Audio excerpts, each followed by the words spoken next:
Hello friends, in the series on the income tax cases, today we will discuss a very important case in which the assessment proceedings under section 153A were quashed by the tribunal on the basis that the approval given for framing the assessment under section 153A was not as per the mandate of section 153D and it is mechanical in nature.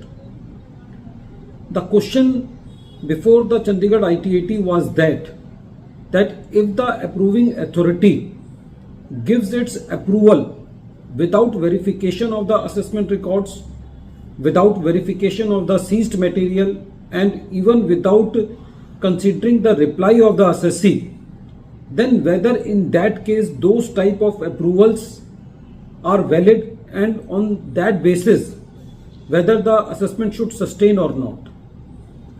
This very important issue has been taken up very elaborately by the Chandigarh ITAT in the case of SP Singla Constructions Private Limited versus Deputy Commissioner of Income Tax, and this case is reported in 126 ITR Tribunal at page number 536, and the date of the judgment is 17th January 2025. The present case relates to the assessment year 13-14 to assessment year 18-19. In the present case, the very precise issue which was under dispute was that whether the approval under section 153D is a administrative function or it is a quasi-judicial function. In the present case, various additions were made of the assessee. The assessee challenged these additions before the CIT appeal also on the basis of mechanical approval, but the CIT appeal does not allow the appeal of the assessee.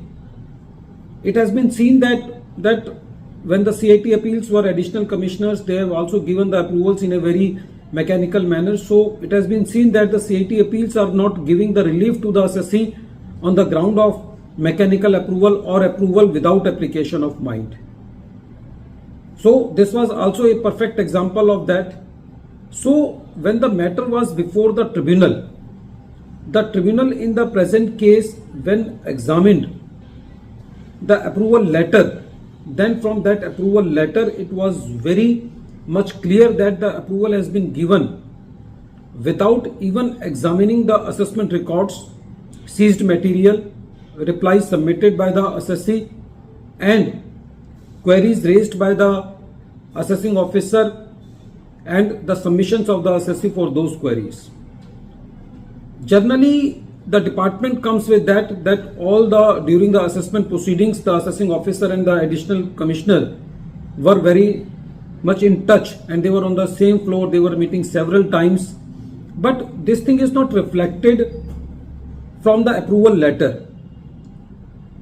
If we see this contention of the department, it seems to be justified that only by mentioning the assessment records, replies of the assessee, the approval does not become mechanical from a very sensible approval. But if we pursue the assessment records, we see that sometimes those additions are being approved by the assessing officer, even those additions which are not even belong to that year. And sometimes the additions are like that the assessee has taken the loan, has repaid the loan, and both the amounts are added into the income of the assessee, even the receipt of the loan and the repayment of the loan. And it has been seen that even when the assessee is saying that these are my purchases and the assessments are passed with the approval and the additions are made not for purchases and sale, and that under section 68.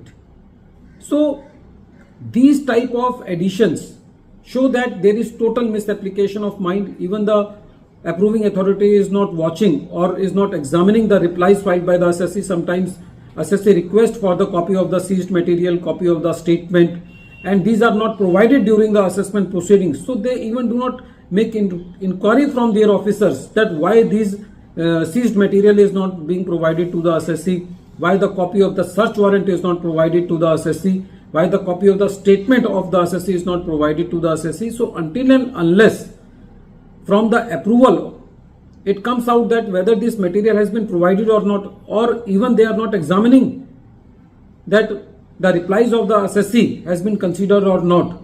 So in that case, it becomes very clear that the approvals are mechanical and the assessment should be quashed on that ground.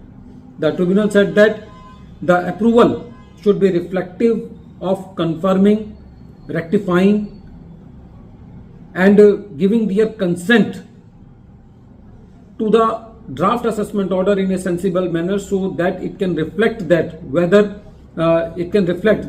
actually there was application of mind by the approving authorities.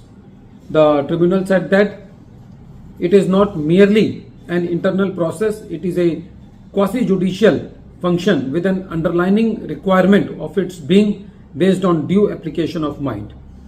The tribunal said that simply cited approval of the draft assessment order without verification of assessment records, seized material and replies is not as per the mandate of section 153D, because power to give approval under section 153D is a statutory in nature and is granted pursuant to a specific provision into the Income Tax Act. So it is a quasi-judicial function and it is not an simply cited administrative function. So the assessments were quashed on the basis of mechanical approval.